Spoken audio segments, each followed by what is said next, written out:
Basically, what we need to find here is like the longest substring that has a valid parenthesis. So this is more like similar to the is balance problem where you check if the given string has a balance parameter. So if you can try to solve this using the brute force solution, just get all the substring and then check if that substring is using balance. That's the easiest way to solve this. Maybe there's a better way, but I think for now we'll just go with this approach and see if it's gonna work or not. Yeah, just a brute force solution. Okay, so basically we need the is balance where we check if the particular string is like as a balance parenthesis. So yeah, you do for I position b to value range,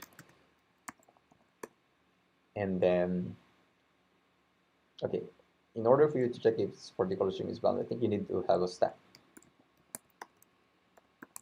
You have to go for some quick solution. Okay. Yeah, we see some sample here. We probably can use this one. Okay, so we have a push, we have a pop. Pop returns 2, the stack and the value. I think we can also do the is empty, right? We can check if it's empty. How do you know if it's empty? Stack is empty. Just basically return bool, check if the len, right? Len of s is equal to 0, and maybe we need a function called pick.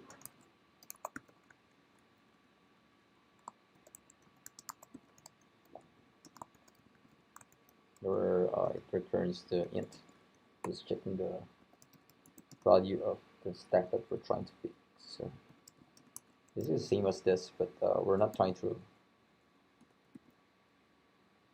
I think you can just use. Yeah, you can also use pop right actually, but you don't have to reassign it. That's basically the same as pick. Yeah, okay. So you can use pop without reassigning. Yeah, pop without reassign.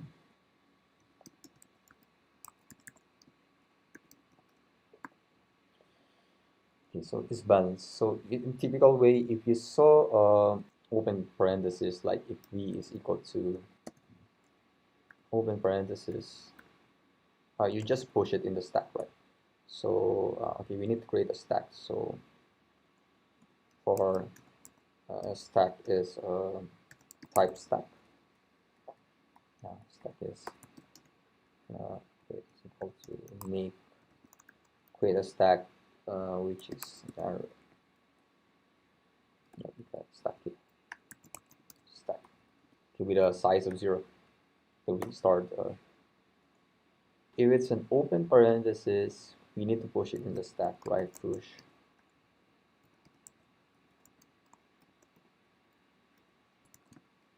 Else if v is equal to closing parenthesis and check if the stack is empty. If it's a closing parenthesis, stack is empty. Basically, return false here because it's not paired, right? Yeah. Bool. Else you pop, right? Pop the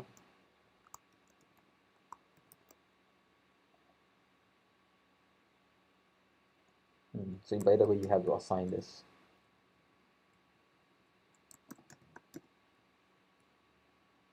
Pop volume, pop volume, and return your stack is empty. I think this is the general solution of how you're gonna check if the string is balanced. So just generate all the substrings starting from I0 is less than len s I plus plus, and then for j starting from 2, I guess, then len s, and then you j plus equal 2 because you because a pair is always by 2, right? Or you start with int, and you kind of like it is balance slice from I to J, inclusive, exclusive. If it's balanced, then you do a max count here. Max is max at max, max in I minus J, J minus I, in general J minus I, yeah. And then you return max here. This is a brute force solution, I guess. You need to import that.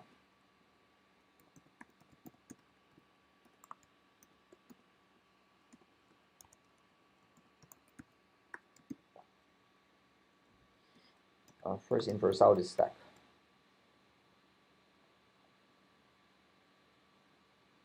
Okay, let's try it out to see if this is gonna work. Probably there would be some error here.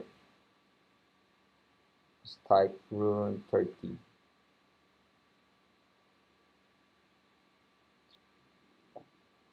It doesn't fit, the characters doesn't fit, so it's fine, we can make it rune, it wouldn't really matter.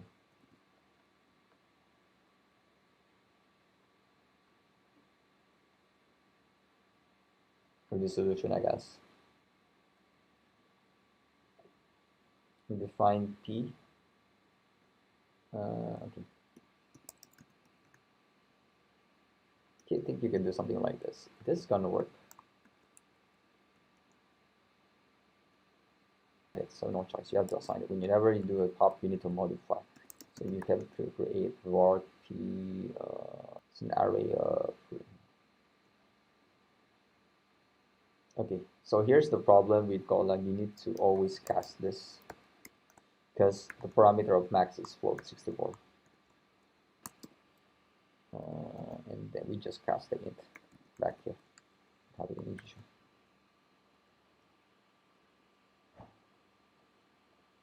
Okay, nice of being used. This is a position of the string, you don't need it. Okay, time limit exists because this is going to be n cubed. You have a for loop here, and then there's is balance, which is another for loop. Can we make this faster? Okay.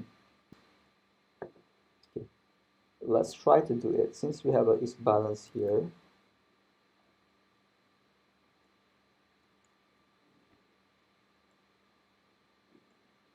maybe we can just do a is balance here.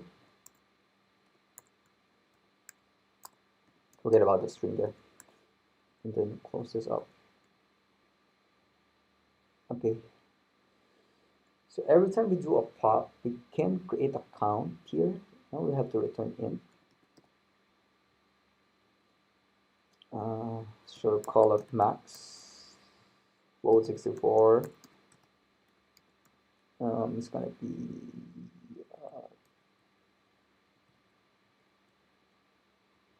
int,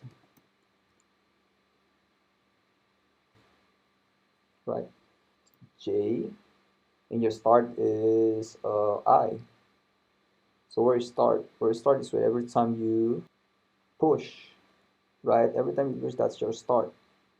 So I think what you need to do is every time you push, you can push the start index instead of this v, because right now we're passing a rune. What I can do is make this an integer.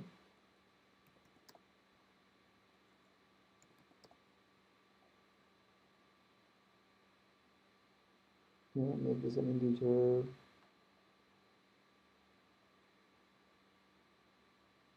Okay, so when you push it, you push the star, which is the I, which is the index of v. And every time you do a pop, you could do a max is equal to the max to j minus so this is your j is the running one. Push j. When you pop, that's I, and then j minus I. Okay. how about this part here? So j minus I, you got the 2 here. I think the problem here is you need to minus it on the initial parenthesis. There's probably the first parenthesis, not the actual parenthesis. So basically, it's like it's possible that your test case is something like this, right? So what you want is, instead of subtracting this with this, you want to subtract this with the first parenthesis that you can find. So instead of I, you need to do a pick here.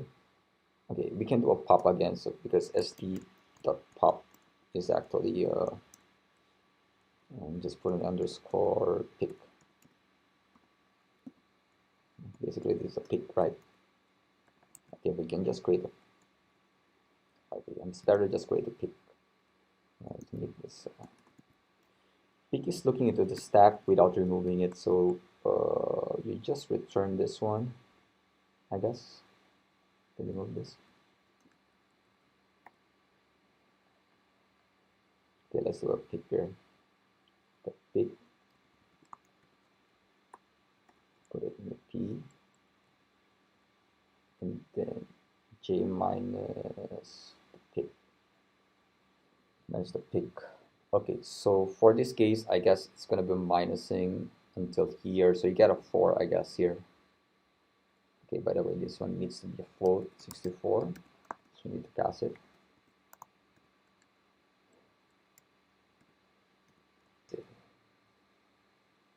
Only the P. And then if it's a stack that is empty,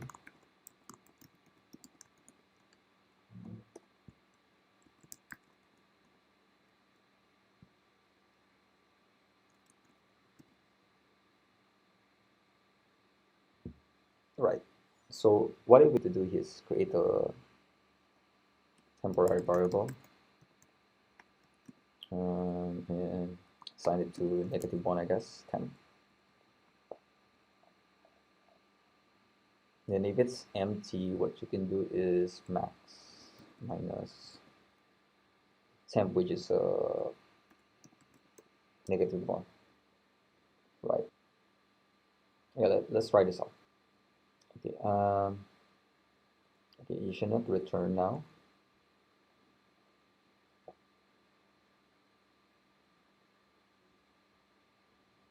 Okay, every time you see an invalid, I think you can reset temp there. Well, let's try this since it's not being used. Okay, so we got a 4, which is correct. If you put like this, you will get a 4 also. Yeah, because what's happening there is, so you have this one as your last one, and then we're gonna subtract this until the last one. How about we have something like this?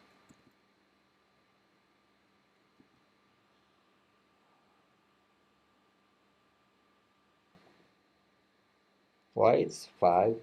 Ah, okay. So whenever the stack is empty, you need to assign temp to the position of J, right? Okay, there you go. Solution. Let's make this a little bit better. Okay, let's use a temporary variable called R, which is an int. So if so we initially assigned it to temp. So kind of lessen the duplicate. If R is equal to, if st no, is empty,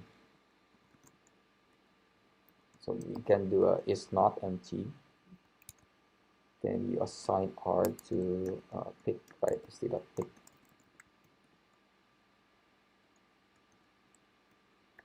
So you don't have to replicate this, so you can just remove this, then j minus R.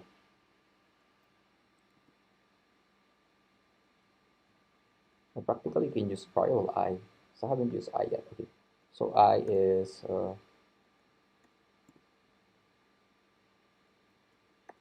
here. I think this one is, you don't need this. Let's try that. Yeah, it's working. Let's submit. You need I think Golang has something that is built in within. So thank you for watching. If you like the video, please hit the like and subscribe.